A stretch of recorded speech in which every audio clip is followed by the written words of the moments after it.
भालू और उसका बच्चा एक घने जंगल में एक भालू और उसका छोटा बच्चा रहते थे। भालू का बच्चा बहुत शरारती था और हमेशा माँ की बातों को नज़रअंदाज करता। भालू माँ हर समय उसे समझाती थी कि जंगल खतरों से भरा है, इसलिए उसे हमेशा सतर्क रहना चाहिए।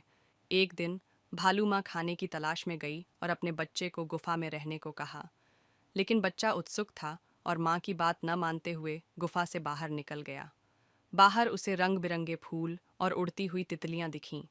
खेलते खेलते वह जंगल के गहरे हिस्से में पहुंच गया। वहां उसे एक लोमड़ी मिली। लोमड़ी ने बड़े प्यार से उसे बातों में उलझा लिया और कहा, तुम्हारी माँ ने तुम्हें इस सुंदर जंगल में क्यों नहीं घूमने दिया? चलो, मैं तुम्हें और अच्छे अच्छे फल दिखाती हूँ।